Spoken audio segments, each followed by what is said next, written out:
नमस्ते मेरे प्यारे दोस्तों। आज मैं आपको शिवरात्रि की महिमा के बारे में बताना चाहूँगी।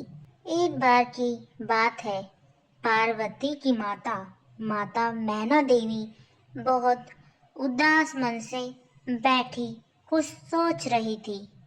अब हमारी पार्वती बड़ी हो गई है, इसके लिए एक सहयोग वर की तलाश करनी होगी।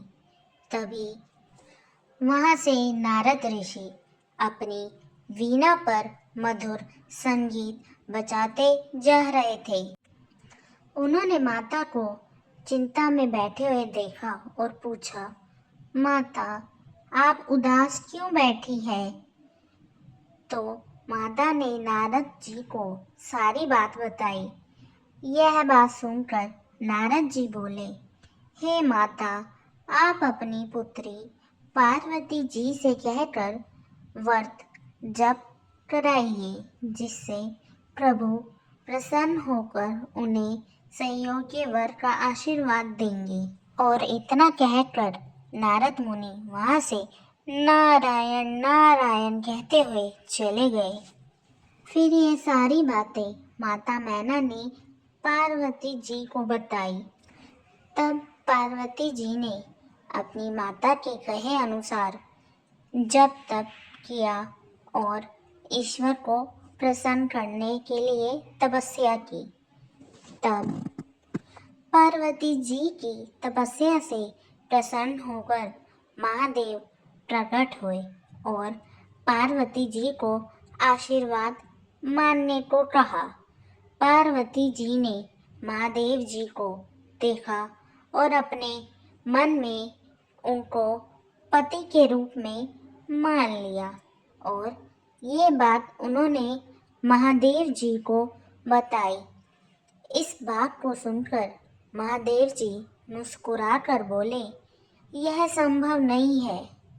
महादेव जी ने कहा, तुम एक राजकुमारी हो और मैं सन्यासी हूँ। तुम महलों में रहने वाली हो, मैं वनवासी हूँ। तुम कहाँ मेरे साथ वन वन घूमोगी?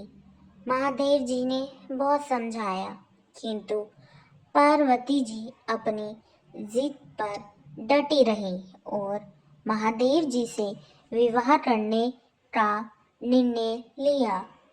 दोस्तों, आखिर वह दिन आ ही गया जिस दिन महादेव जी अपनी बारात लेकर हिमालय पहुंचे।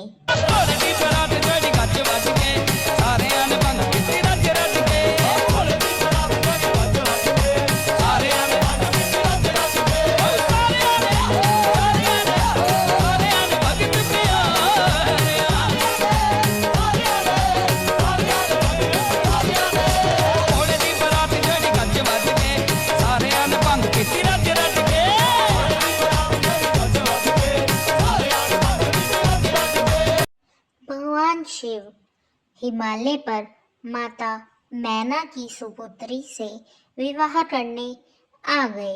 मगर ये क्या, महादेव जी की बारात तो भूत प्रेत सुर असुर नाना प्रकार के जीव नाच रहे थे। यह सब देखकर माता मैना हैरान रह गई और सोचने लगी, ये क्या हुआ? मेरी बेटी ने ये कैसा वर चुना? और ये बात सहन नहीं कर पाई और अचानक से गिर गई।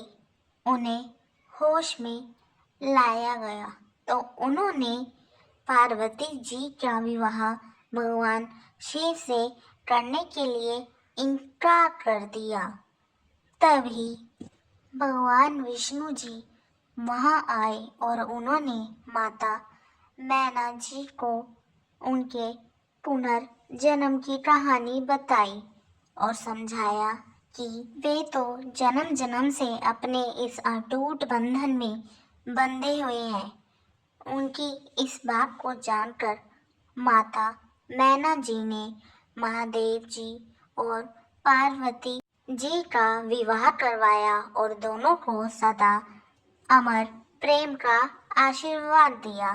तो दोस्तों बोलो पार्वती पते हर हर महादेव। तो दोस्तों आप सभी से आशा है कि आपको यह शिवरात्रि की कहानी बेहद ही पसंद आई होगी। तो कृपया करके आप इस चैनल को सब्सक्राइब कीजिए, शेयर कीजिए, कमेंट कीजिए और लाइक कीजिए और बताइए अगली कहानी किस विषय पर हो। आप सभी का धन्यवाद।